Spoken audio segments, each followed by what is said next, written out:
Calling all beings. Calling all beings.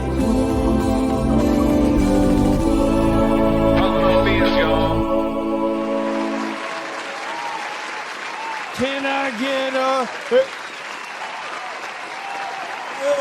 amen? Welcome back to Calling All Beings, everybody. I'm your host, DJ, back with the original gangsters of... Wait a minute. Are we missing Debs? Where is she? Of Calling All Beings. Oh, where is she? There she is. And right here to this side right over here is the co-creator of Calling All Beings. We call him Money Nathan. What's going on, everybody? Happy, what is it, Thursday? Happy Thursday. Happy Ooh, Thursday. I'm excited. Let's get to it. Good to see you. Secondly, we have a young lady right here who looks like there seems to be some sort of a flower with, if she's changed her avatar, it's really throwing me off. Welcome back, Debs. It's me blooming through my coat today. I'm blooming. Aren't we all? We're going to bloom until we go in the damn box right there. And Court over her shoulder right there, if you look really closely, there's a Sasquatch looking in the window. And that, of course, is Courtney Marcus. Just out of a Hallmark card out there. It's crazy. It is, man. All right. Great show tonight. Thanks to Courtney for hooking this up to us. Len Filppu and the director of Psychedelic in the Sky, Matthew Salter. So super excited that these guys decided to join us and share their experience or experiences and how, even Matthew came to make this film. I got to speak with Len. What an awesome guy. So without any further ado, party people, put those hands together for Len Filppu and Matthew Salton. Where is he? There they are. Okay, we got it. Welcome, guys. Good to have you. Thank you. Hello. Thanks for having us. It is an honor and a pleasure. And this is one of the great things, Len and Matt, is when you have co-hosts. If there are people in the community that you don't know, there's a fairly good chance that that one of these other folks will know you and know your story and bring it to our attention so that we can have you. Hello, Valhalla Law, Rocker Chick. A lot of our fans from True Crime. We have a True Crime and a UFO Bigfoot Paranormal channel, and we have friends here from both. So thank you, everybody, for showing up and hanging out with us. Boy, Len, Brockport, man, I had to look it up. I knew there's a SUNY Brockport. Is that where you went to college? I did. I finally graduated from SUNY Brockport after spending a couple of years traveling around the country, hitchhiking around the country back in the early 70s, living on a commune and doing all those wild kinds of crazy things. But I grew up in that town. My dad taught economics at the college, and so we grew up there. And that is a hometown, Brockport, New York. It looks like an awesome place, man. It looks like cold as hell because you're right near the lake, but yeah.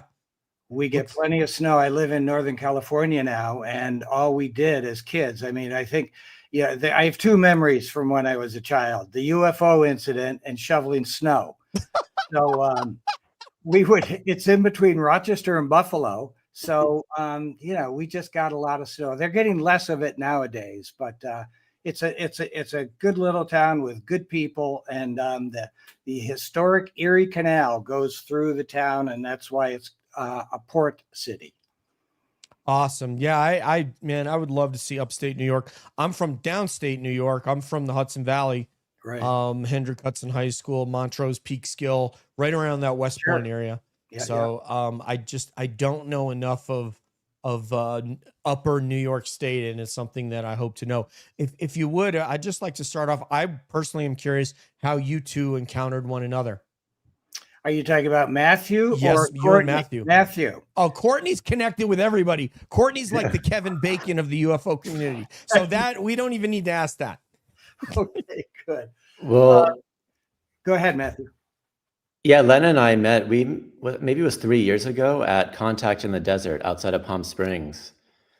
So I was kind of starting on this project to make a UFO movie. I'd been circling around different stories, but I didn't quite know where to start. I really wanted to try to do something different, something that hadn't been done before, approach the subject in a way that hadn't been done. Most documentaries are about kind of government conspiracies, or they're just kind of an encounter and that's it. But I was really trying to figure out a way to kind of make it my own. So I felt like I needed to go to a place where I could meet people who might have had experiences. So I went to Contact in the Desert and sat in on experiencer sessions. And Len was there and he spoke about the Brockport experience. And there's something about the way that Len spoke, felt very grounded. It kind of was like a classic 60s UFO sighting, yet kind of from what he was alluding to and what someone else had told me, there were other things that had happened in his life that may or may not be connected to that initial sighting, and that he was kind of processing it in kind of a spiritual way. And that kind of rung a bell for me in my own experience. And I wanted to meet with him. So we did an interview in my hotel room and chatted for a few hours. And, we've spoken a couple times since, and yeah, made this project. So yeah, we met at Contact in the Desert a couple years ago. Conferences are the best, aren't they? Like Yeah, for sure. I've been to one Bigfoot and one UFO conference, and they're I hate to use the word phenomenal because it's going to sound like a play on words there, but they really are. I mean, because that's where the real connections are made. You can just look at Twitter and see all the people that met at the Soul Foundation and how people connected and smiles on their faces, and it's really a beautiful thing. So with that, you'll see we'll kind of go in a circle here. So Money Nathan, take it away, sir.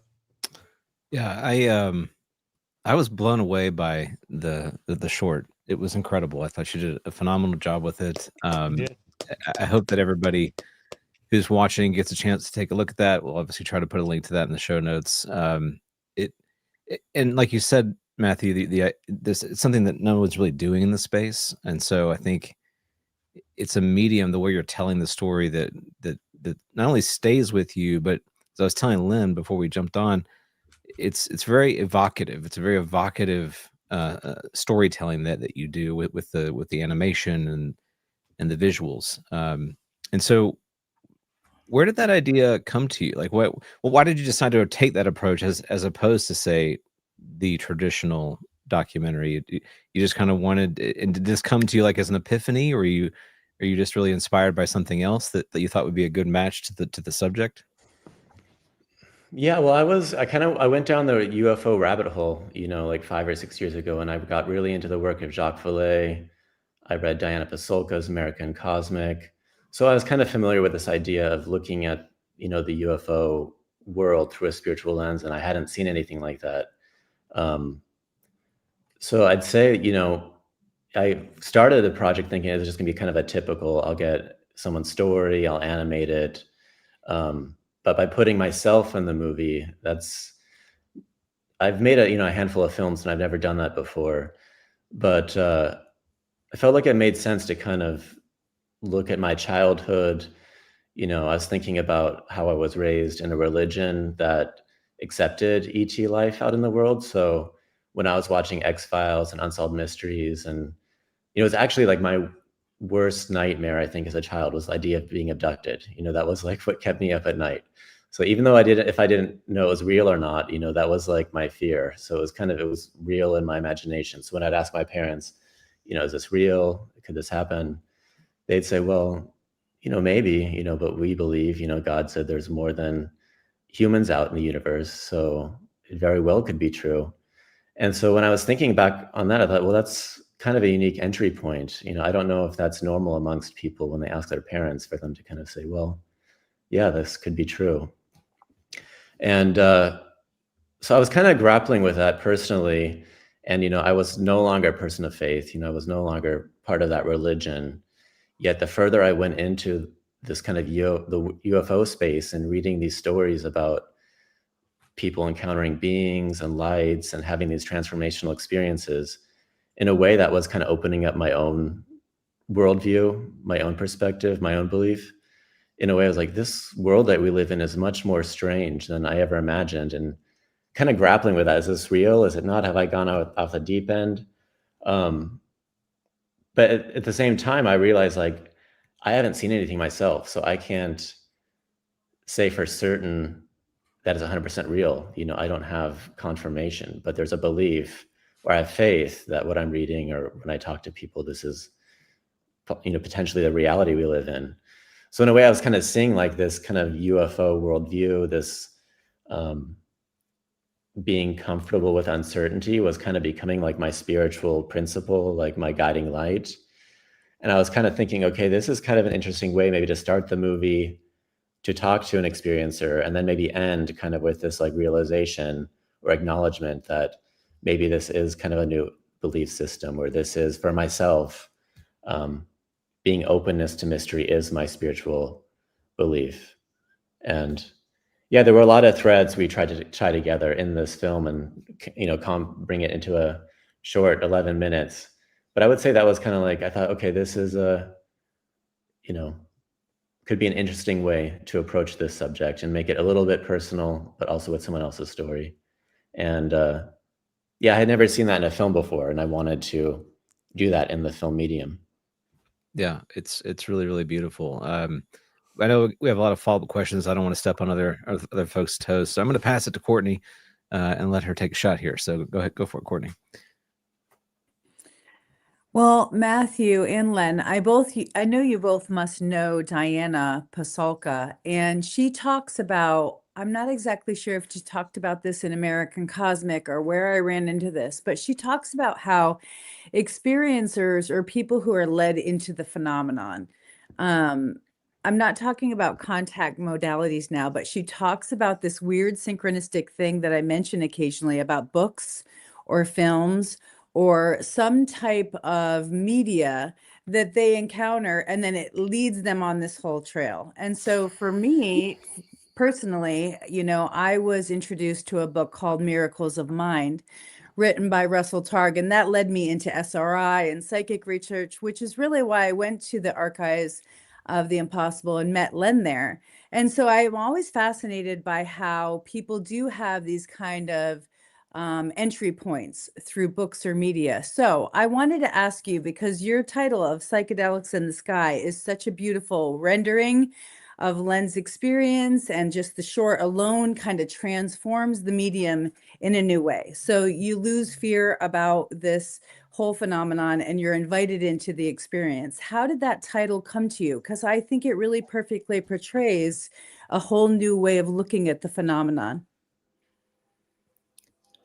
Yeah, I was a little bit reluctant to use the word psychedelic in this project, because in a way, like, it's not about psychedelics. And I've actually made a couple of films in the past about psychedelics. One movie I made was called Santa as a Psychedelic Mushroom, which I made for the New York Times.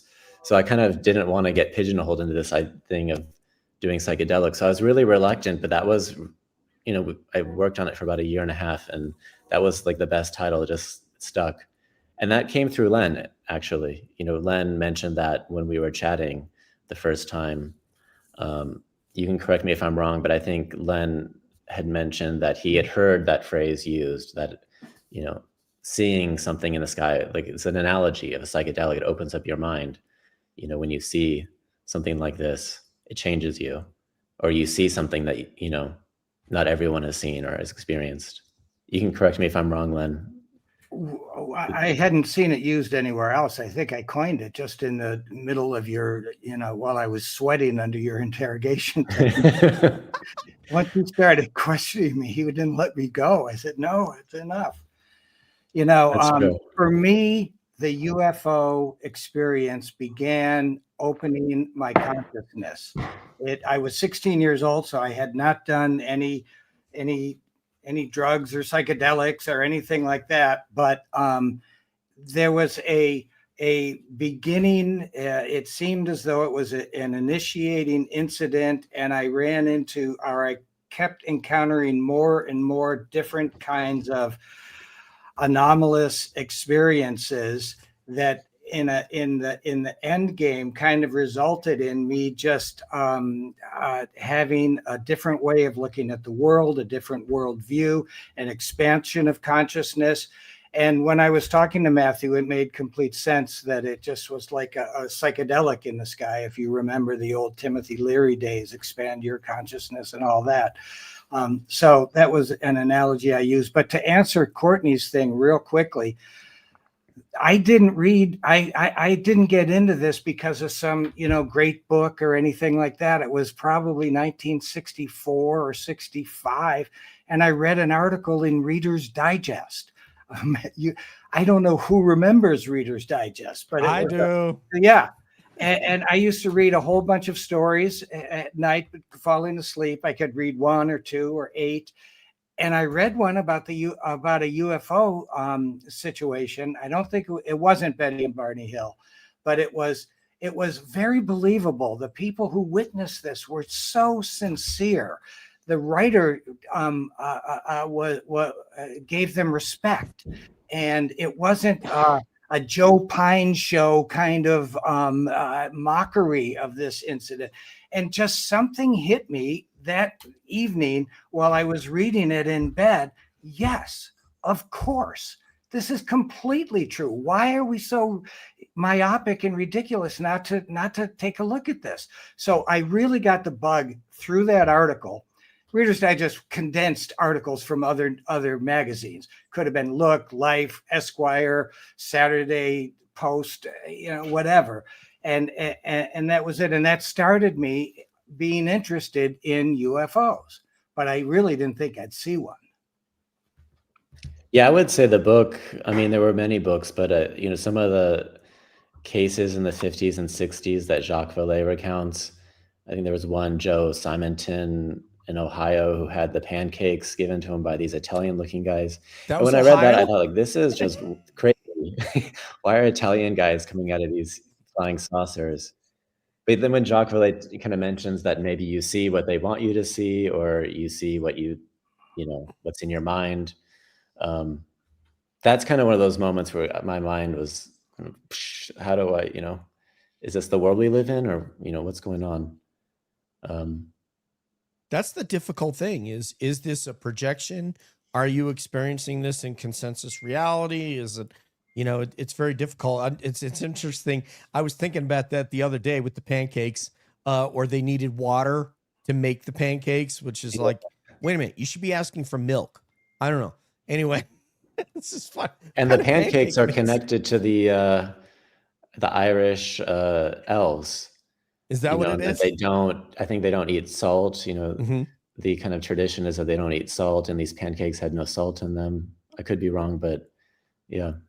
This is why the Irish elves have no sodium related, illnesses. So this should be a lesson to everybody out there. Lower sodium. All right. I'm sorry. Go ahead, Corey. Are we going on to Debs? We good? Debs. Yeah. Yep. So I actually caught on to that title and when it was said in the film as well. And what was interesting to me about that is you have this opportunity to really help people who haven't had this experience yet understand what that moment is like when your brain is just exploding with that experience. So I thought, instead of asking a question, if you could just describe that for people so that maybe they could understand what that change is that makes you go from not having that experience and being maybe in a normal, typical life to having that experience, and suddenly your consciousness changes. So could you tell people, please? Thank you, Deb. Yes. Just a little bit of context was that the evening that we saw the UFO happened with some synchronicities, some coincidences involved. The night before, the person who invited us to sleep out that night, the evening before, he said there was strange activity in the sky. He invited me up. He knew I was a flying saucer nut. I had a lot of fun being, the UFO resource amongst our gang. And he said that he saw strange things in the sky, that he saw green flashes. outside his window, and he felt that people were, something was watching him. It was the next evening that he invited me to sleep out up there. It was summer. It was August. We saw it on August 1st, 1967. And when I was leaving the house, I had a sleeping bag over my shoulder, and my dad said, "Where are you going?" And I said, "I'm going to Hurley's to look for flying saucers." And I walked out the door and took my bike up to Hurley's. I had never said that before. We'd never gone looking for flying saucers. There wasn't anything like CE5 or any of that stuff around. But it just came out of my mouth. We went up there, and there were 3 other guys with me. It was getting dark. They played a prank on me where they shined a flashlight down. One of the guys shined a flashlight, and they were acting like it was a UFO beam, that I couldn't see the source of it. So I'm running around like a kitten chasing a thread or something.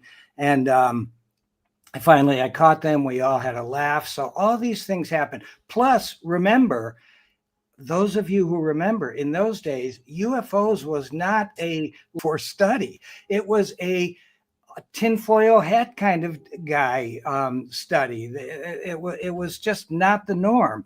So there was a lot of ridicule all the time surrounding it. Anyway, when I saw those guys fell asleep, I stayed awake, and then the UFO appeared, and you can read about this in Diana Pasulka's book Encounters, but it was a huge orange fireball that had flames coming off it. It was going horizontally, very slowly and silently across the horizon.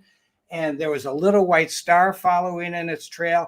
And as soon as I saw it, I had stayed awake. I was staring at the universe. As soon as I saw it, it was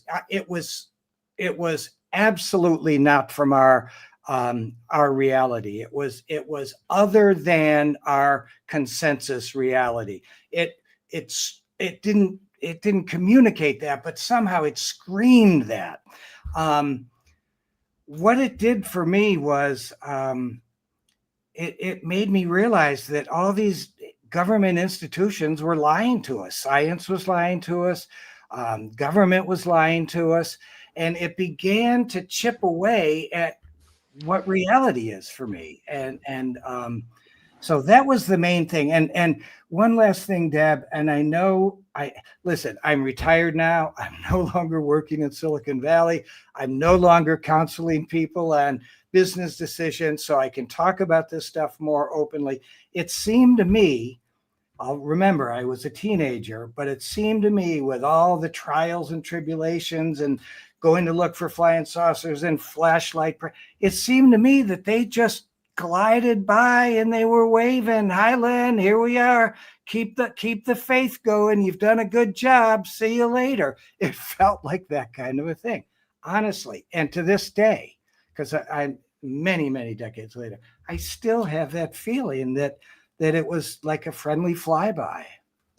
What was the next day like? I mean, could you just go back to go back to school, or? Yeah, well, we told our friends. We're at summer school, so but we talked about it to friends. I remember reporting it to my parents, and 2 days later, a report came out in the paper. Remember, this in the wee hours of August 1st. This happened, and we didn't have internet. There wasn't the news took slower. This is near Rochester, New York. And there was a guy in nearby Churchville, New York, a guy named Sidney Zipkin. And there was a big article in the Rochester Democrat and Chronicle that he saw something 4 hours earlier than our sighting. In his sighting, he was a night watchman at a park. He said he saw 2 diminutive beings in shiny black uniforms see his headlights, go into a UFO and take off and go. So what happened was all the press followed that story, and then it got combined and mushed into our story, and it all became it just became a laughing stock. You couldn't separate out which were the sightings. But just for the record, and then I'll finish off with Sydney, but just for the record. So there were 4 different uniformed on-duty police officers who not only saw this thing, but reported it and talked about it to the newspapers. There was a vice president at the university. There was a whole group of people down at who were at the college who were rehearsing a theater performance. They all saw it and reported it. And there were a bunch of people in Geneseo, probably about 40, 45 miles from Brockport. So you could sort of follow, the witness sightings. All of these were reported in the newspaper. When I look back, we didn't believe Sidney Zipkin. We thought, oh my God, okay, we saw something. It changed. It began a process of changing my world, my life. But we didn't believe Zipkin because he went so far as to say they were beings. He lost his job. He was fired. He turned to a life of crime. I wish that I could talk to some of the Zipkin relatives and find out a little bit more about how he lived his life and his story after his report. But things went downhill for Sidney Zipkin, but I understand that he swore to the very end that what he said was the truth. And when I look back at it 50 years later, I look at what he wrote, what he said, that's standard operating procedure. He saw grays and in the shiny uniforms and they took off. So even though we thought it was ridiculous at the time, now with the knowledge of what we know now and other people coming forward and talking about this stuff, he was probably telling the truth.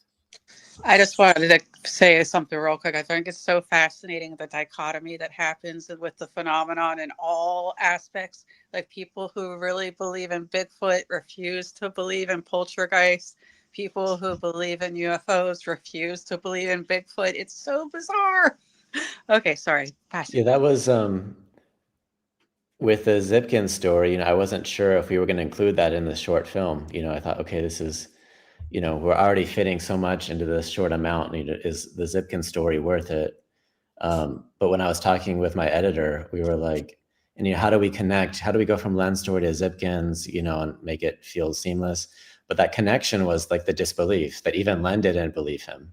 And I think that's what's so fascinating about it is he had this amazing sighting, a confirmation, yet even Zipkin was too much, even like you're saying, Deb, where is the bridge too far? Where do you stop, in terms of your belief or what's possible? We were products, I think, of the time, the government or the intelligence community suppression of this kind of information. It was brilliant to ridicule people and to put that stigma wall up against anyone who would talk about it. So even we who just experienced this thing were victim to that stigma, that the methodology of the stigma approach to keep things quiet. That's what I believe. And to that, I feel sorry for the guy. I'm sorry. Go. Say again. Continue, Matt. What were you saying? Oh, I was just thinking, you feel sorry for Sidney Zipkin. I feel sorry for a lot of people that experience this, and then people don't believe them. People make fun of them. They're painted in a certain light, and we have questions in the chat I wanted to bring up. First of all, I want to thank you, Cass Rhymes, for becoming a member. I also want to thank you for the donation. That's really cool of you. So thank you for both.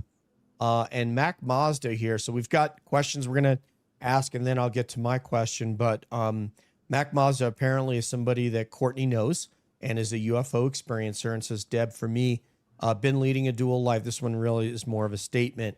One normal and one is an experiencer life, and it's very difficult to balance. And I can totally understand that. Let me see what else we got here. Oh, and Jules did confirm that the Fae don't like salt. So if there are any Fae people out there and they would send us their blood screening results, we would just like to take a look at them and just evaluate your sodium content.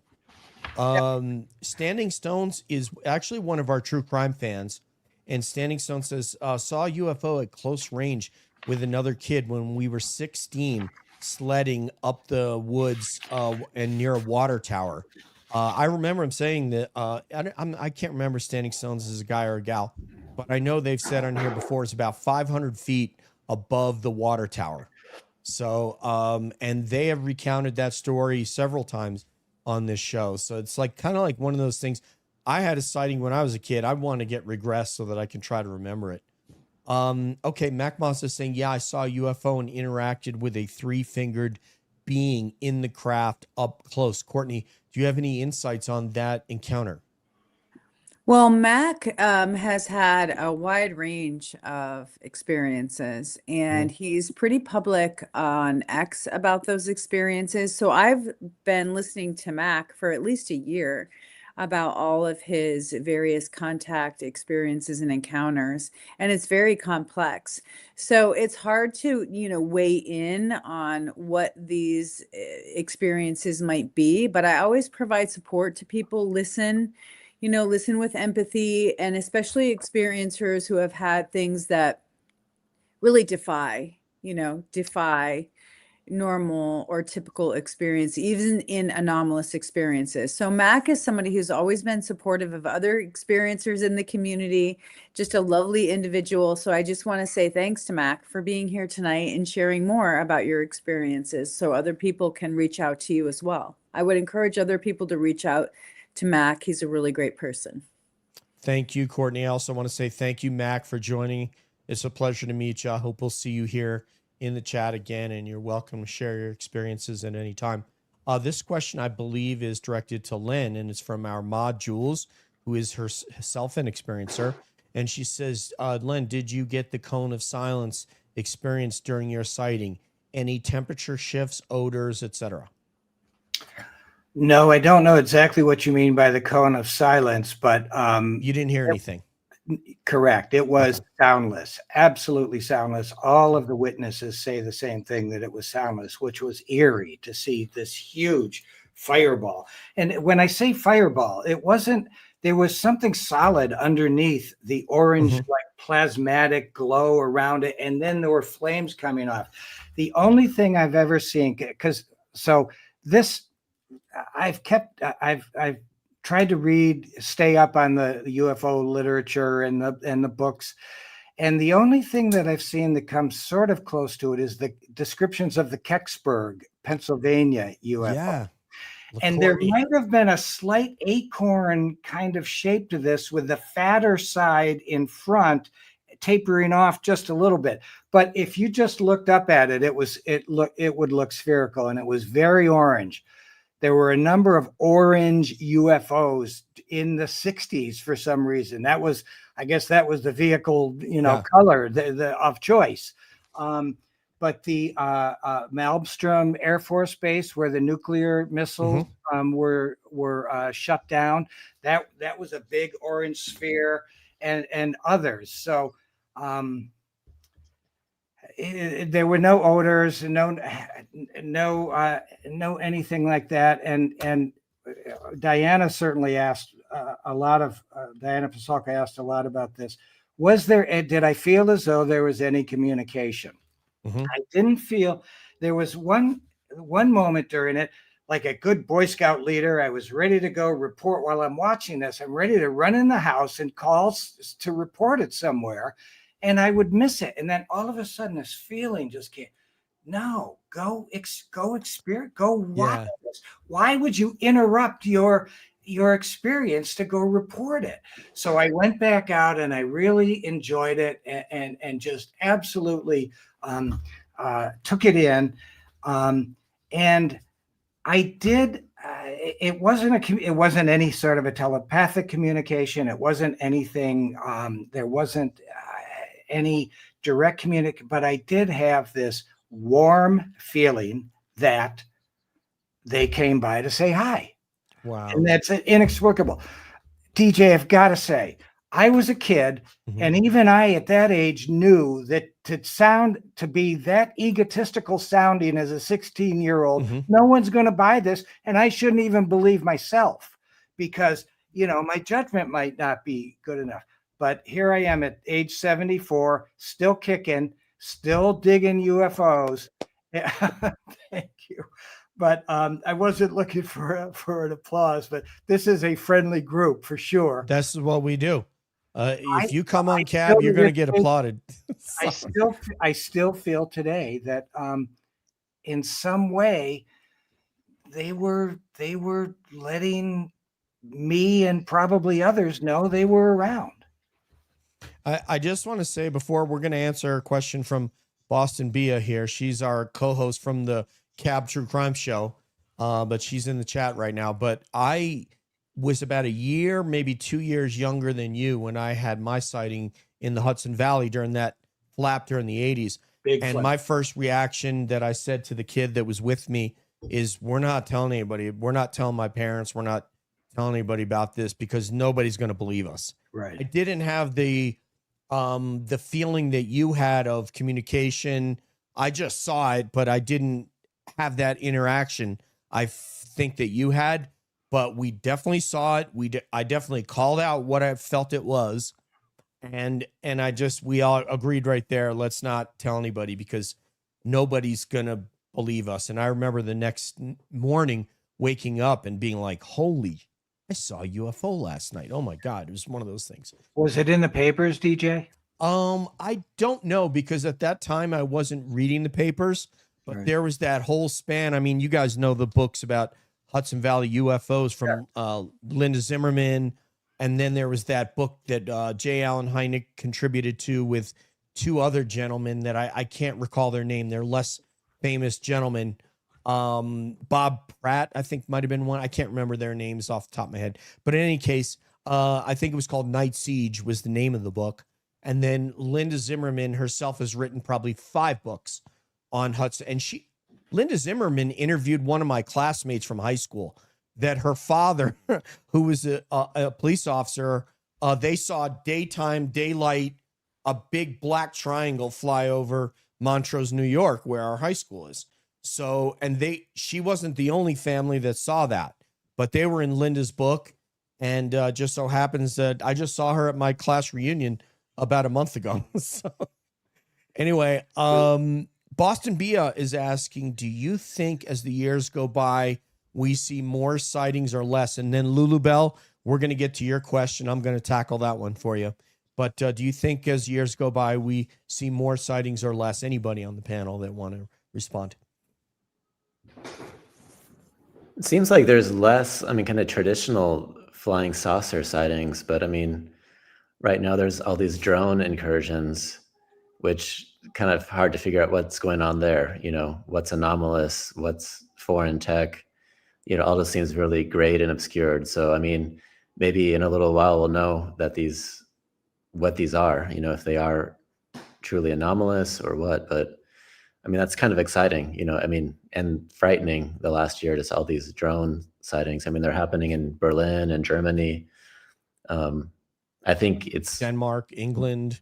Yeah. And even last year, it was all in New Jersey and all the papers were saying New Jersey, but here in Germany, I'm in Germany right now. Mm-hmm. There were drone sightings, here in Southern Germany, in the UK. So it was actually happening internationally last year, even though most of the reports were just saying it was in New Jersey. So I don't know. It seems like there's more because you have two diverging issues. One problem is that when people are outside and they're walking around, they're looking down generally at their phone. And back in the 80s, for example, we didn't have a phone, so you weren't looking down. Your head was either level and you were talking to somebody with you, or you could potentially be looking up, but you definitely weren't heads down. Now people are looking down, but more people have cameras. So, and there's a lot more, let's say, sensors that are out there looking at things. So it's a very difficult question to ask, Bia, but potentially there's more. And about the drone sightings, we did a show on this because you guys don't know this, but when we experienced the New Jersey drone sightings, people from the True Crime Show were calling me going, what's going on? We got to do what's happening. We got to do a show. So we ended up we got together as a group and we did a show about that. And my supposition that I think is backed up by even Lou Elizondo, what I said at the time, is there are craft up there that are anomalous for sure because of the nature, the 5 observables and even 6 observables.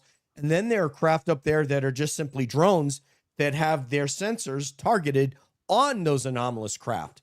But people seeing those from the ground don't know which is which, right? So you have to really, if you're not a trained observer, you might not know. But you may be somebody like Courtney who studies this, who does know.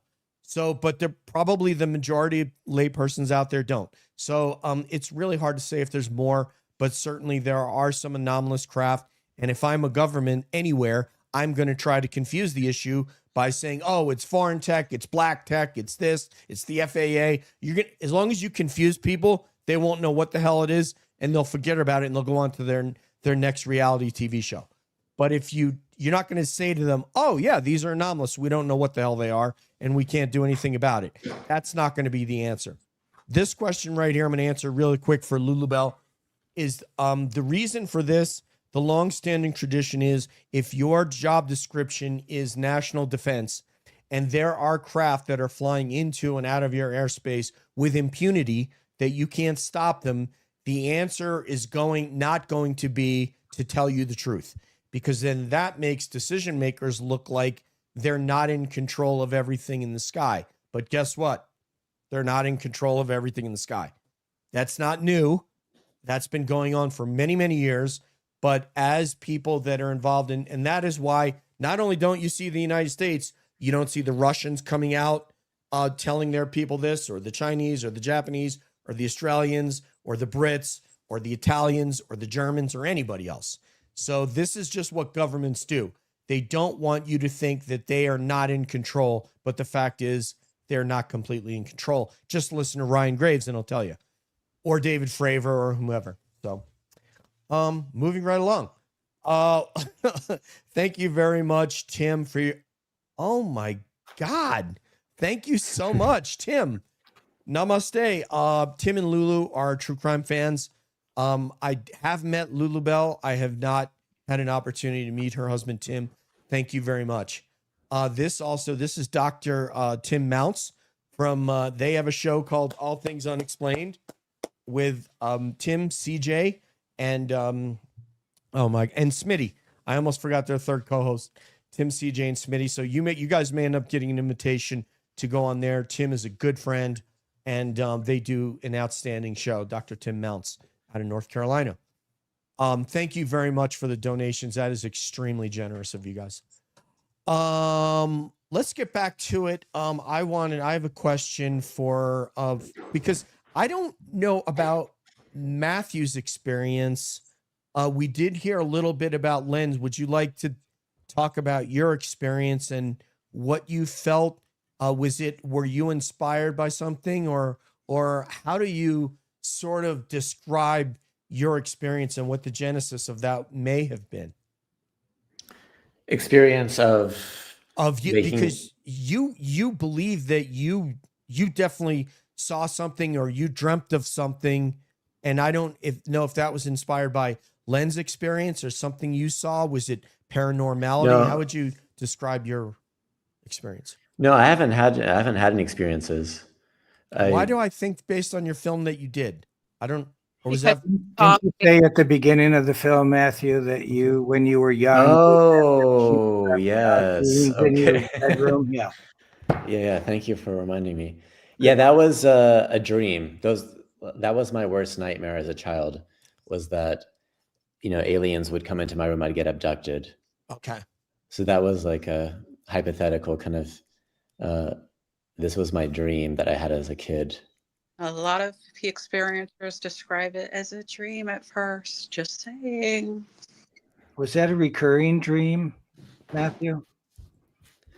Yeah, I mean, it was like a reoccurring kind of fear, I would say, from what I remember. The fear was definitely there.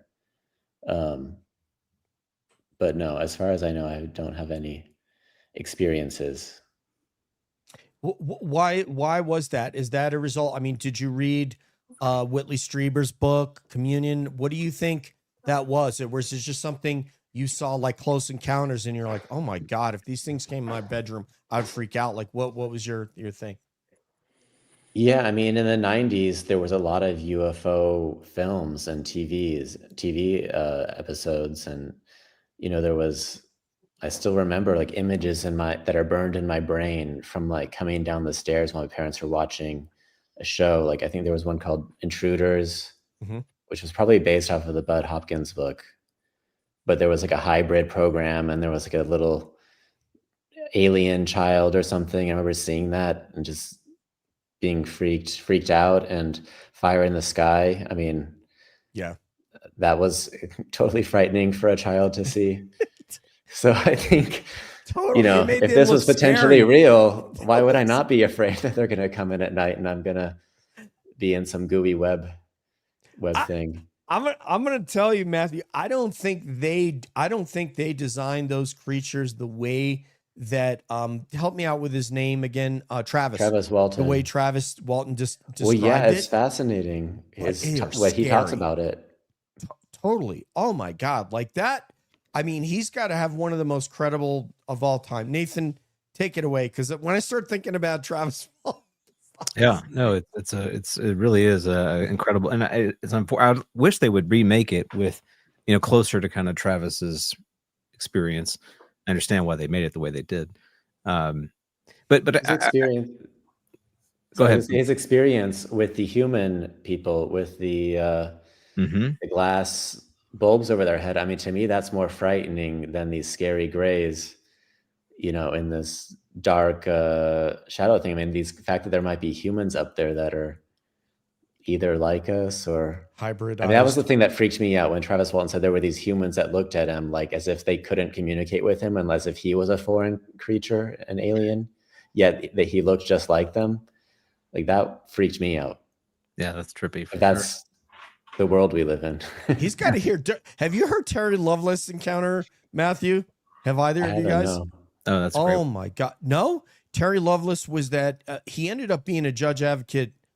He wasn't a JAG. Actually, he was like an assistant AG or something. He was. Yeah. Yes. He was like an assistant AG, he district attorney type.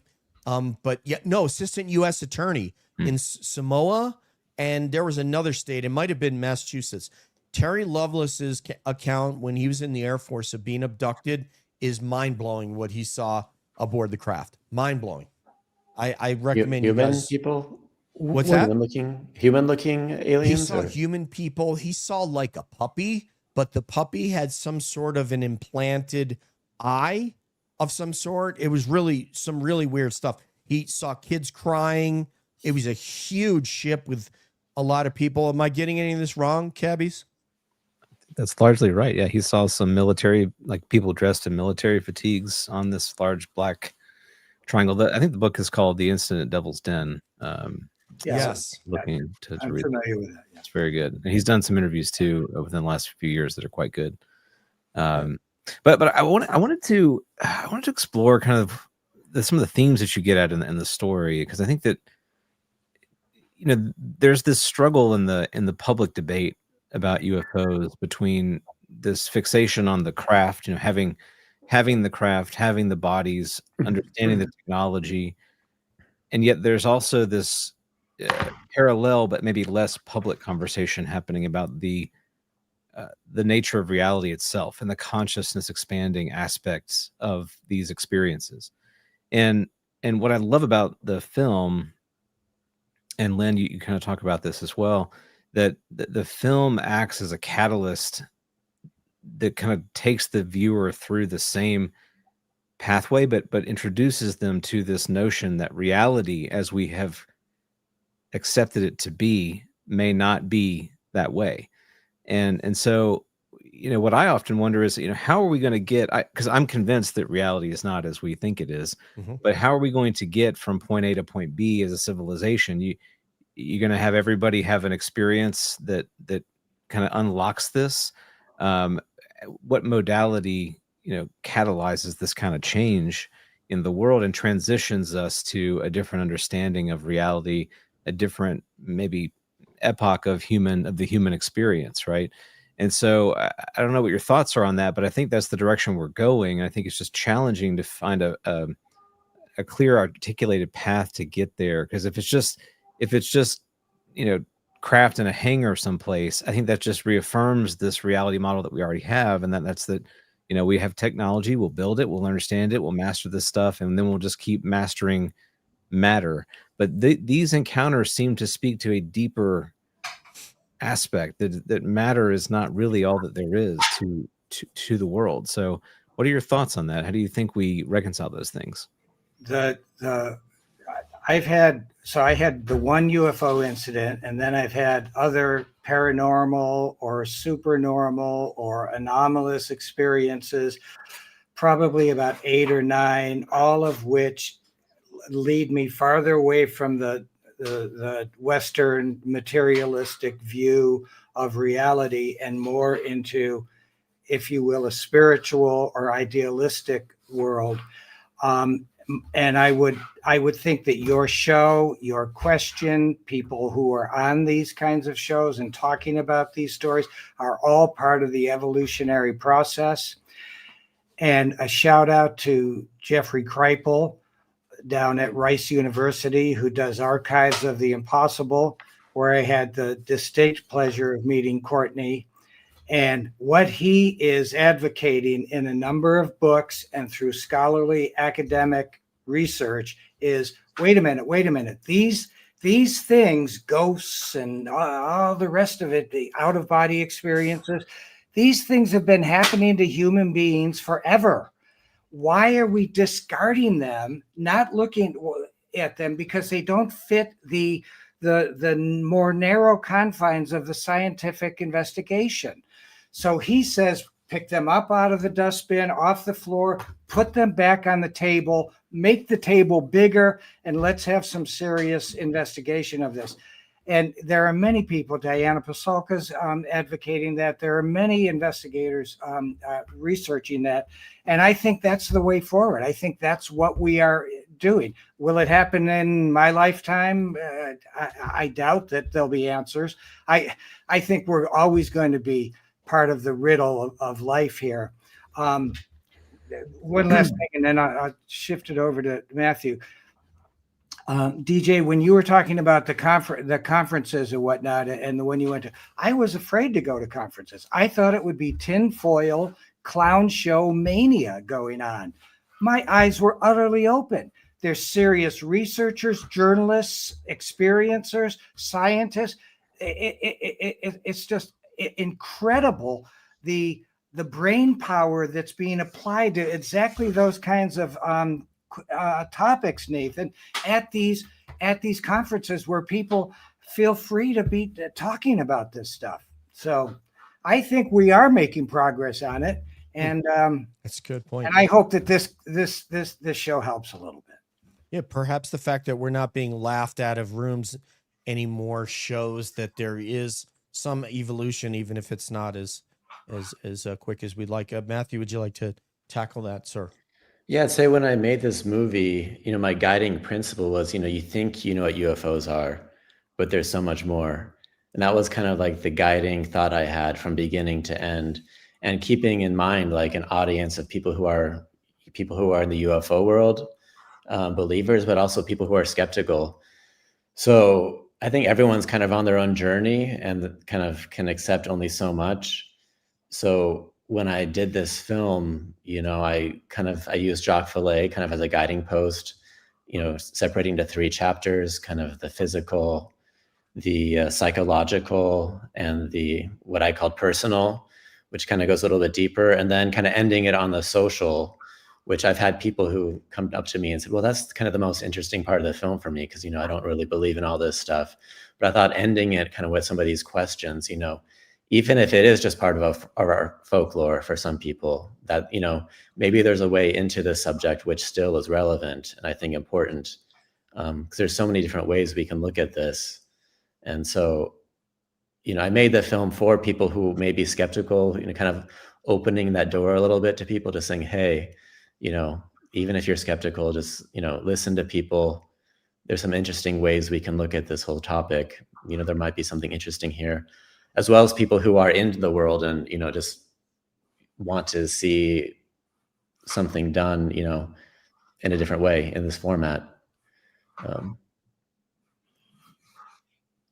It It is a very fascinating thing because with the paranormal ghost situation, with what we associate with UFOs and whomever operates them, and even with Bigfoot, all of them have these aspects to them that are inexplicable. Because I think what you're getting at is, yeah, okay, then they have a technology that we don't have yet, and what Nathan's getting after is, okay, great, they have a technology we don't have yet, but what does this all mean? What were those beings that interacted with those children at the Ariel school in Zimbabwe? What were they getting after with that? What were they really trying to tell those kids beyond save the environment? And there may be multitude of more messages than that of what we need to think about in order to connect and get to some higher plane. I'm going to use like that sort of Dan Shermanism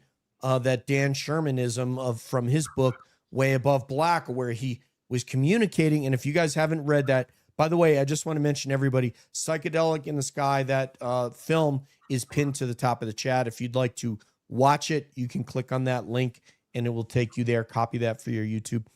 But Way Above Black, go ahead, sir. I also wanted to say, when I first met Len, I said, "Can I talk to you?" Len told me, "I'm only talking about the UFO."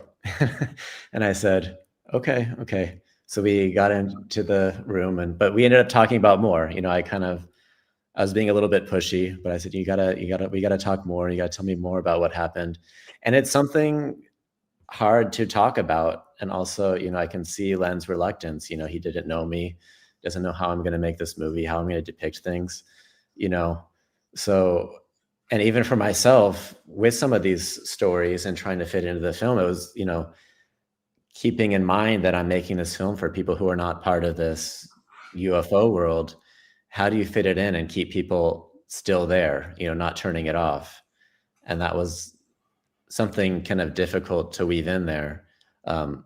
So in a way, I kind of had to play the skeptic a little bit in the narration, kind of saying, "Hey, I don't know, maybe this is too much right now.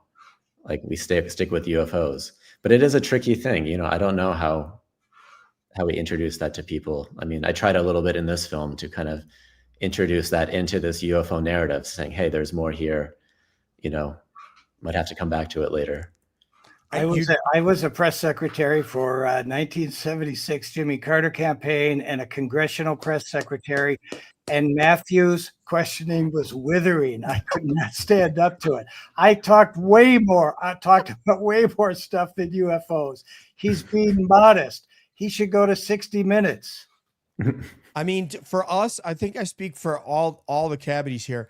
We have an enormous amount of reverence for those of you filmmakers that will tackle this topic, because you are so limited. There's almost like a club of, you got, James Fox and Darcy Weir, and just only so many people that will filmmake about these topics and not be afraid to tackle it and what their peers might think. I think James Fox has a really good story about that. Someone told him, man, it must be 30 years ago, "Hey, this is going to ruin your career, man." He's like, "Okay, whatever," and 7 films later, he's doing well. Courtney, There's go still ahead. such a stigma. Yeah. One of my ideas was that I would try to get this into the New York Times. I've published a few pieces with them.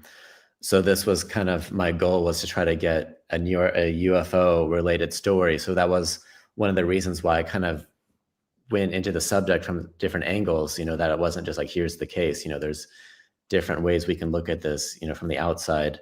But yeah, there's still a big stigma around it. There's another site that I've had work published there, and months went by, I didn't hear from them, and they said, we love the animation, we love the film, but it's not our topic. But so there's still a big stigma around this. So, but this is a short, we look at time. Nathan likes to talk about time. This is such a short period of time from the 40s until now, such a short period of time. But if you take that 80 years and you look at it now, we've come a long, long way. Absolutely. From 80 years ago to now. Even in the New York Times, in Americans for Safe Aerospace, and Ryan Graves and David Fravor and Lou Elizondo and David Grush, And even though those guys are materialist UFO guys, they are opening the door for you guys and for the part of it, and for Nathan and Exo Academia and James Iandoli, you know, guys that are talking about, okay, it's not all about just the craft and the technology. Okay. There is a whole nother component to reality that you are probably not, and me and a lot of us probably aren't sensing. So I think we've made progress. It's just that our lives are so short, and we want the book to begin and to end during our lifetime. And the fact is that it's not going to. I just wanted to chime in that people like Lou Elizondo and others have pointed out to us that the reason there's skepticism still so profoundly, and so much of this dichotomy of I can believe this but not this, might be because that was created for us. And there is also, we've also been told by someone who worked for the CIA that some of the movies that we watch are trying to push us the way so that we're more open. We actually statistically see that more and more people are becoming more open-minded when they. So we have a big task ahead of us to fight whatever psychological thing was done to us to make us not be open-minded. Keep going, Courtney. Go for it, my friend. Well, you guys are all just bringing up a great segue, because I just watched Carl Nell's presentation from the recent Soul Symposium. And he talks about these 5 Roman generals, and he kind of parallels what happened in history with them and how they are Roman emperors, and how the Roman emperors handled things in their time versus the UFO issue that's happening right now. So I do have a specific question, but I wanted to point out, Len, that he talked about the 1952 to 1969 era specifically as being one era of time of like the Blue Book era, where control of the UFO reality, these are his words, was even more so than the previous era. And he talked about the previous era and things, you know, having this grave miscarriage of justice about authority and power and how it was all built in. So he talks about the future and this next generation and disclosure specifically as the great expectation. So I'm not expecting you to have seen this at Soul or anything else, but I'm just asking you, as someone who went through that period and lived through that period of time where it was more restrictive, closed off, the stigma was high, our own government was doing the giggle factor as a way to silence people and even stop reporting because of it. When you think about this next generation, potentially millennials, Gen Xers, and your generation included, how would you see that happening in the next great expectation? Balancing not falling back into another era of secrecy and riding this way forward, what would you see? What would you see in terms of this UFO issue bringing about a great expectation? How would you define it from your own personal experience and what you've been through? I think what your show, Calling All Beings, represents is a way for experiencers to tell their story. I believe that talking to experiencers really is key. I know that there are many researchers who feel that way too. I worked in government. I agree with AJ. I don't see a big disclosure moment coming. There's national security involved. They're just not going to let our enemies know what we have, what's going on. So I understand the interest in that, but also the government lies to you. So I think a show like this that allows experiencers to come in and tell the story, and the work you do, Courtney, is the way forward. A quick anecdote: when I saw the UFO, even my close friends, if I came and started talking about the UFO, they'd walk away. They wouldn't want to hear about it. Len's cuckoo, all that sort of stuff. Even though, I played sports, I had good grades, I was fully engaged. And that was like that. I didn't talk about it very much growing up. Then finally, when I was, in my 60s, I believe, I finally went to a UFO conference in Laughlin, Nevada, one that Paola Harris had. And I took a break from the presentation. I was standing outside in the auditorium, in the lobby, and somehow I was talking to someone just in very hushed tones. Say, yeah, I saw a UFO, and you know, the funny thing, we went out looking for UFOs that night. Some way people heard that, and I was then, a camera and a light came and shining on me, a semicircle of people came around me, and I sort of backed, you know, they wanted more, they wanted me to say more for the camera, and I just sort of backed out. I wasn't prepared for that. That showed me immediately the change in time. That's an anecdote that clearly represents, people would run away from me before, and now, you know, now they're willing to listen, and in fact, have a show like yours, which I think is key to getting that side of the story. I commend you all for your show, cabbies.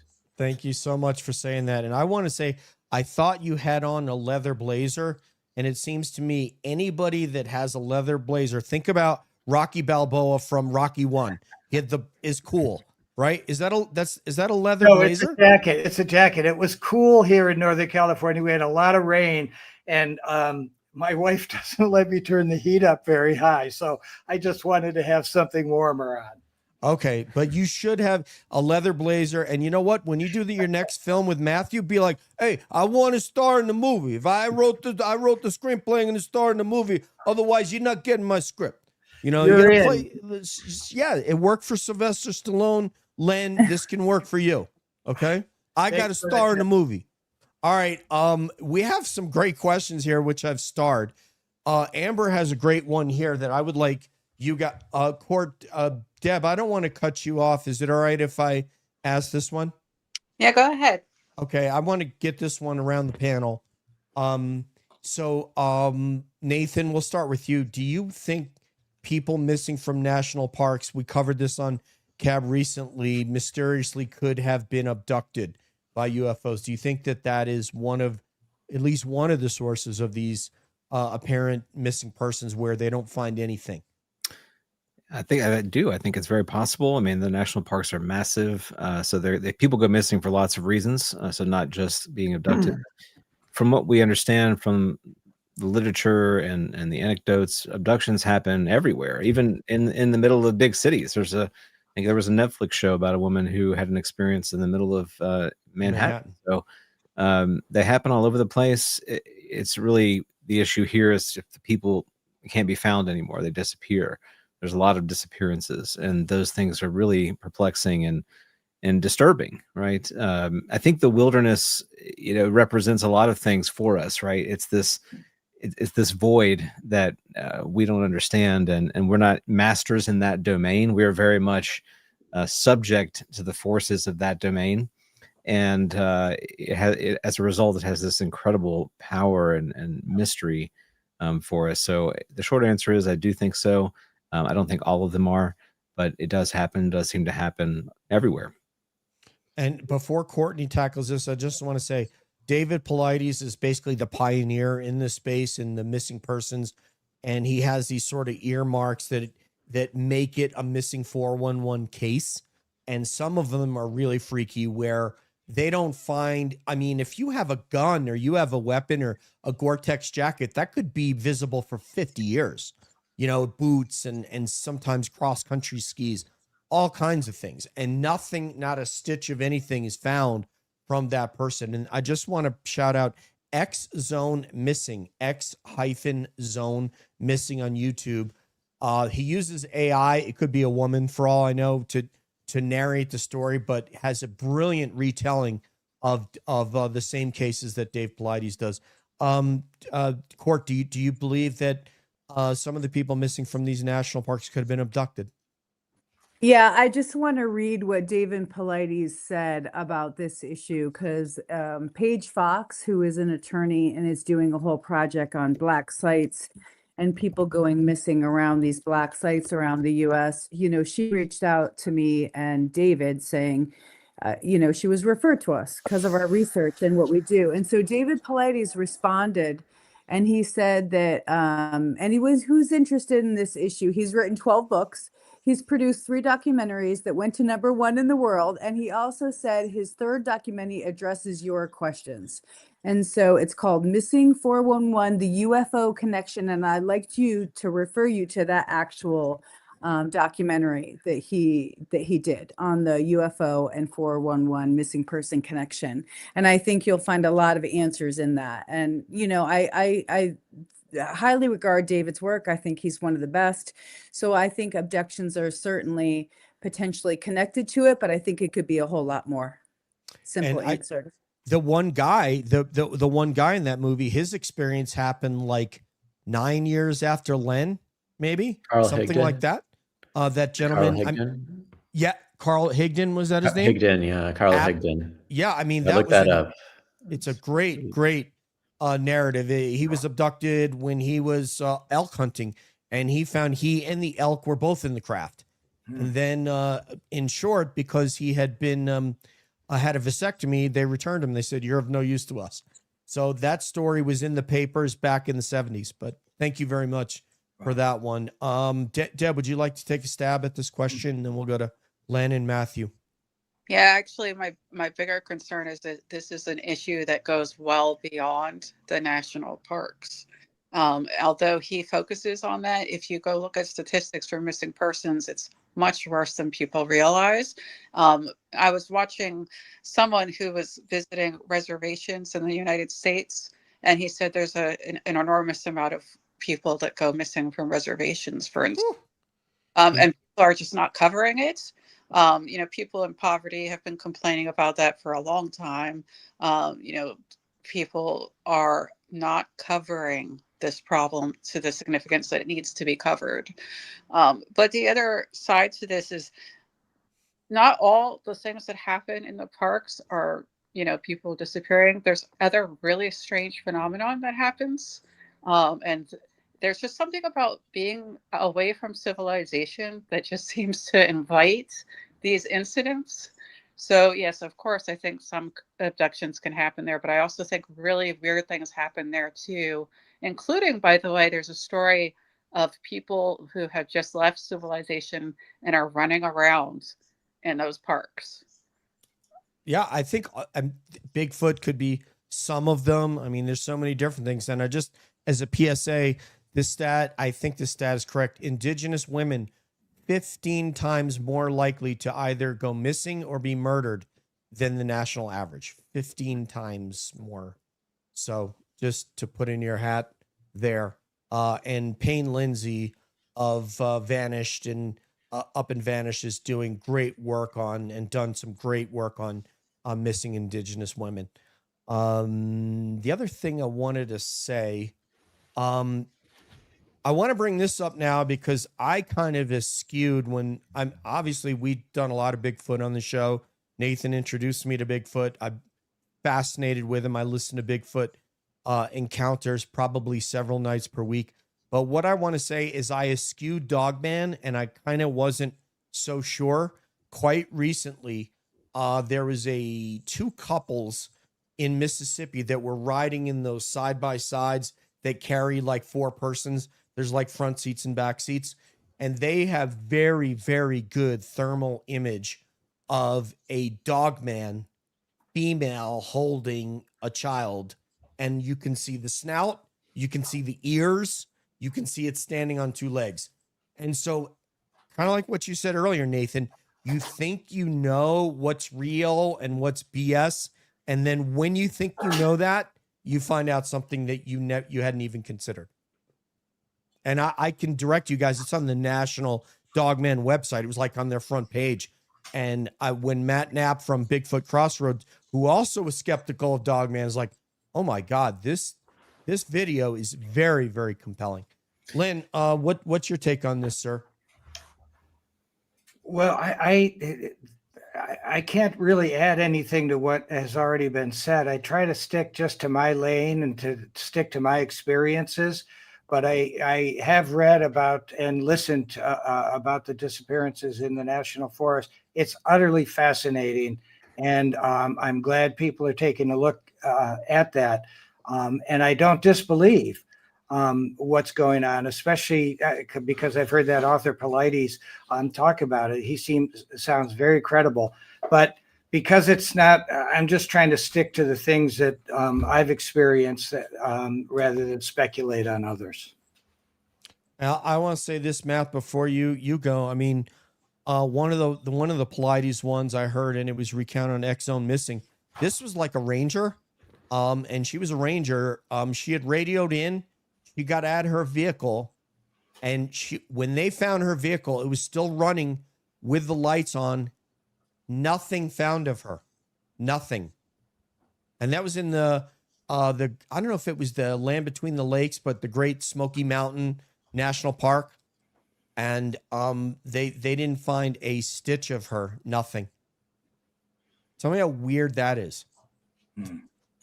In fact, the new rules of engagement for rangers going on that specific trail, which is pretty remote, you have to have 2 rangers. And you have to check in every 15 minutes. But they will not sound a ranger solo on that same area of the park that she was patrolling. Please, your thoughts. Uh-oh. Me? Yes, sir. Oh, yeah, I don't have much to add. I would just say, when I heard the question, I immediately thought of the Missing 411 movie. I don't know the exact title, the Pleiades one that's specifically on people potentially being abducted in the wilderness. Do you know the name of it? Yeah, I just shared it. It's Missing Haunted? 411, the UFO Connection. Yeah, so I mean that's really my only exposure to this topic. But Carl Higdon's story is in there, a few others that are really compelling. So I would encourage to watch that one. I've watched it 3 times. And Missing 411, The Hunted. I don't know if you haven't seen that. I know some of the cabbies have seen it. That Tom Messick story, that 80, I think he was 82-year-old man that was in a line of 4 or 5 guys. They walked 40 yards in the woods. He had a rifle. They have not found, the guy, he only had one eye. He couldn't even walk very far. He had a heart condition. They have not found any of his gear, his Wellington boots, his flannel, his rifle, nothing. They had 300 searchers on that thing. And what's the name of this? This is in New York, in the Adirondacks, Len, called, I can't think of, Lily Pond. It's called, near Horicon, New York. Lily Pond. And they have not found any, can't figure out what happened to him. It's just yes, sir. Are all the Missing 411 movies have a UFO connection? No, this one just is not. This one's called Missing 411, The Hunted, and it basically, for the most part, it focuses on hunters. And then there is one experience in Ohio where there is a woman in a tree stand. So picture a woman. She's a woman in a tree stand in Ohio. She can hunt on her own property. That's how big her property is. She sees what looks like a predator. You remember Predator? It was kind of like clear, see-through kind of thing. So she's in this. She takes out her flip phone. She takes a photo of this predator thing. And then at the same time, there was her grandson was over at the local high school about 5 miles away, and they're having band practice, and a UFO flew right over the football field. Really, really weird. She said this thing literally, I could see something that was there, but it would look like cellophane. You could see right through it in the trees. Freaked her out. She does not hunt anymore on her own property. Well, that was going to be something I was going to say. I was out in the woods. I live in Alaska, so I was out in the woods and deep in the woods, and I was thinking about how beautiful it was because it was the first snow, and there was the crystals in the trees and on the flowers all crystallized. So I was taking photos, all of it, and I was just struck for a moment of how beautiful and peaceful and serene it was. But then I had this other thought, like so many people are scared away from the woods because of their experiences, because of a camping trip or because of a solo drive in the night. And there are these fears, that happen. And so I was kind of just remorseful a little bit in the woods thinking, well, this is sometimes a life-changing experience for people. And then they get afraid of the woods, Do you particularly. ever get afraid? I don't. I don't ever get afraid in the woods because I grew up in the country in the woods. And so, it's peace for me and healing for me to be there, and I have to be there. And so I haven't been deterred, but I definitely have felt like at home in Pennsylvania at times, weird feelings in the woods, definitely like sensing something else there. But never have been truly like terrified and afraid, like you're hearing about, these missing people and other things. So yeah, it's just a meditative thought that occurred to me while I was out there last weekend after it snowed. So anyway, just a thought.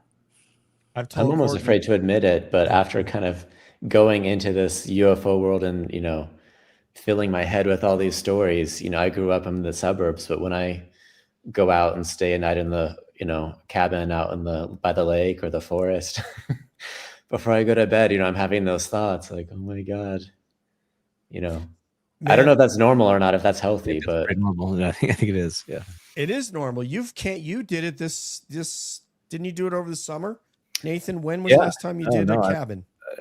Just this past weekend. I was There you go. yeah. So yeah, it's you just make room for more possibility, right? And I think that's healthy.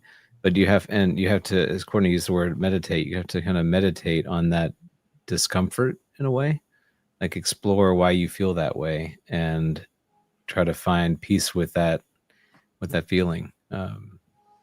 And that, that goes for new experiences generally, right? We're often pretty reluctant to have new experiences that might be out of our comfort zone. And they can be really terrifying, but just like what I tell my kids, it's like they'll say things like, well, I don't know what to do. I don't know how to start. It's like, well, you just start. You start and you have experiences and you keep going and you get, you gain that confidence. So it's, easier said than done, obviously, but it's part of the process. I mean, I can tell you first of all, there's a new creator out there who I love. He has a show called Sasquatch Theory. His name is Miguel Ramirez. He's from Missouri, and he has done some amazing work. He goes out, he interviews people on site. He'll go and camp out with people. He'll go and investigate their property, and his interview skills are just, he lets people tell their story.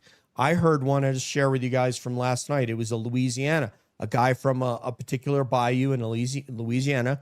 He had been going in this bayou and hunting there since he was a child, and he was probably in his 40s, and he told a number of experiences, but the seminal experience that has caused him to change his behavior was a Bigfoot through a branch, what he believes is Bigfoot through a branch, and almost hit him. And then one came buzzing right by his ear. He said if he would have turned his face to the left, it would have hit him in the face.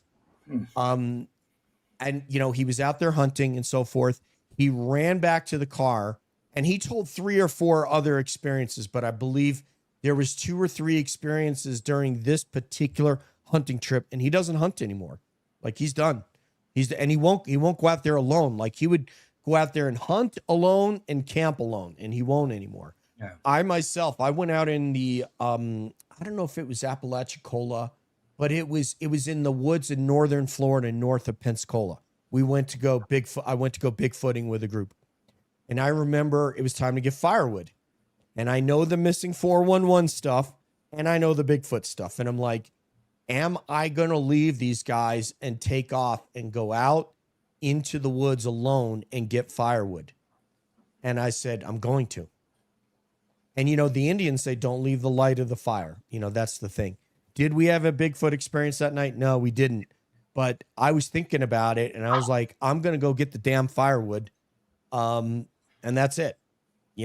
Did I, go barefoot and connect with the earth and say some prayers and stuff? Yes, I did that shortly after we got there. But when it came time to go get firewood, I was like, oh man, is this a good idea or not? So anyway, we got about 5 minutes left. Let's get some parting shots from starting with Nathan. Yeah, I can't thank you guys enough for being here and for creating this material. And I know that it's not something you created out of nothing. You had experiences that led you to that moment, and it shines through. It's really impressive to see. So I hope folks can take a look at that, and it's super watchable. And it as I said before, it it really takes the person on their own journey. So I think you do a good job of like inserting this little mind virus in a way to kind of get people to pursue this. And I think that that's really, really helpful.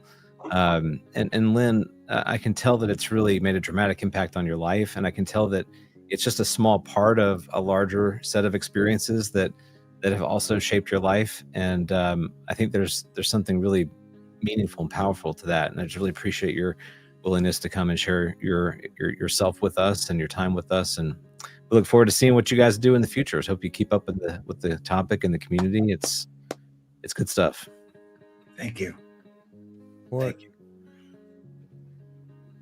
Len, I just want to say thank you, for being here. It's so special to have you, because I think about when we first met all those years ago in 2022 now, and also the other people that we met that night at dinner and where they've gone in the field and how amazing that first connection always is, right? For people who are experiencers who share some part of this journey. So I'm just so happy I've been able to watch yours from since we've met, and now this project that's come out. And I really do feel that this project is a game changer for people who are having their own research and journey, to see something that is not military, not fearful, not threat related. And it opens the process of discovery in people's minds and curiosity, and allow them to keep that journey very much like almost childlike. Like, what does this mean?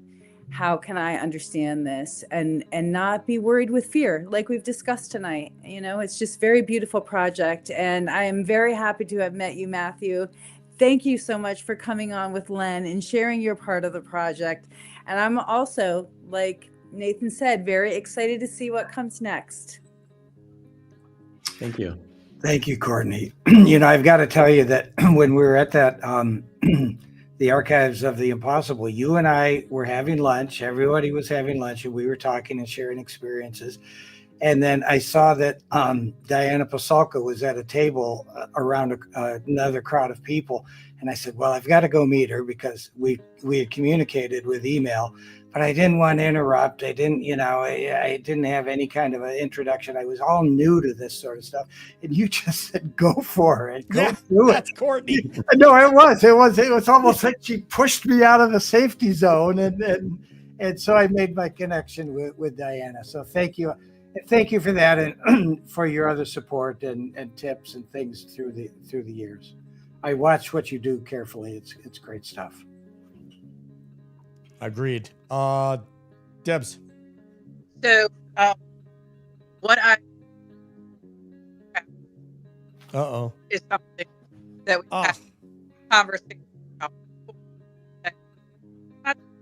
Deb's phone is crapping out now. When we get to the goodbyes, her phone is crap. Debs, we can't hear you. Deb, put it in the chat. We're only getting like every third word. Yeah. It's like, yeah. I really want to hear what she's got to I'm say, sure it's though. beautiful. And yeah, it sounds like the Bigfoot Sierra sounds. forgot about this. I want to say, guys, thank you so much. I think it's so cool. You encouraged us to get Matthew to come on, the filmmaker, and I know it's really late in Germany, so we're actually 6 hours ahead. So thank you for staying up for us, Matthew. And thank you, Len, for sharing this. Like, to be able to come and listen to an experiencer, to open our minds, to experience what you did through you, is a treat for the cabbies. So I really appreciate this. We would love to have both of you on again to talk UFOs and talk about the phenomenon and consciousness. And you guys are welcome to come on and co-host as well when we have another experiencer. So thank you so very much, sir. I appreciate it. And you too, sir. Thank you. I really, this show is fun. It's got a good mix of fun and humor and seriousness and a variety of viewpoints and input. Excellent show. Thank you very much for the invitation. Hold on before you guys go. I want to see if you can see the sunset. I'm going to put you onto the window. Oh, gorgeous. Wow. Beautiful. Winter Wonderland. Stunning. It's a Degas winter painting. It's kind of a nice parting shot for all of our coming together. I just wanted to see that before we cut out. Beautiful. Courtney has Thank you it so rough. much. Oh, I'm sorry. Go ahead, Matthew. Go I was ahead. gonna say thank you so much for having me and allowing me to talk and share the film with your audience. And it's a blast. You guys have a new fan, and thank you, Len, for sharing your story with me and trusting me. So yeah, You got Thanks for 4 inviting new me on. fans, and this will be in the show notes for the podcast as well as YouTube.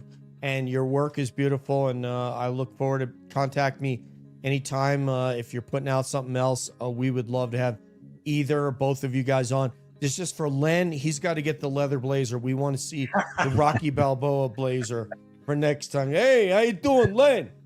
I prefer very cool in the gang. He was wearing that, I think, at Seoul last year. So very cool in the gang. No, he looks cool. He looks cool as hell, man. He really does. And I have a good Pennsylvania doc that I found on I think it's on Netflix or Amazon to share with you. But it's all Pennsylvania Bigfoot, orbs, UFOs. It's really cool. You can be like, yo, those are my people. Yeah, Pennsylvania. The Pennsylvania Courtney, people are definitely my people. Didn't you have a relative who saw one in Pennsylvania around a little bit around the same time as mine?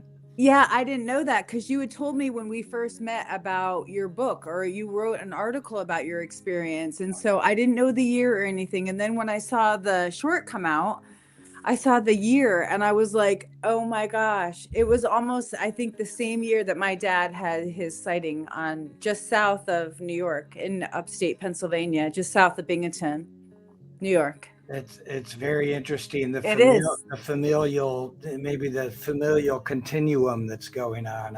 I know. I agree. Yeah, and Totally. Courtney had a sighting with her daughter in the car as well. Yeah, So yeah. there's that. So, Yeah. So the generations move on. Yeah. Yeah. So thank you guys. I thought I heard Deb. Deb, can we hear you? Is she there? If you guys can hear me now. Yes. Because I was trying to tell you guys, I wrote a whole bunch of stuff in the chat, like Courtney said, and no one said anything. I'm sorry. Okay. So, like I was saying, first of all, that just what I surmised from this is, again, it's not about the UFO, guys. It's not about the ghost. It's not about the Bigfoot. It's about the person that's standing in front of that, experiencing it. And it really is almost just one little tiny thing in life can change you from being one thing to being another. And then you're going to discover that the more you look into the paranormal. And then the other thing I was going to say was my second question was going to be for Matthew to describe briefly his other film topics, because he did other films. But since we're near the end, maybe just say it real fast. And thank you guys, both of you, very much for coming. Thank you, Deb. Other films that you got, Matthew, would you? Yeah, I've made a couple other animated shorts. One is called Santa as a Psychedelic Mushroom. And it's about the potential shamanistic origins of Santa Claus and the Amanita muscaria in Lapland. So you can find that online if you type in Santa as a mushroom or Santa as a psychedelic mushroom, or my site, MatthewSalton.com. You'll find that work. There's another movie about a musician in the 60s who made a beautiful record with the Wrecking Crew. When he was 16, he had lost his leg, and he made this album and then disappeared after that. And this album became kind of a cult album that had a following. People around the world were listening to it. And I found him and found out what happened to him and told his story through an animated film. That's another good one.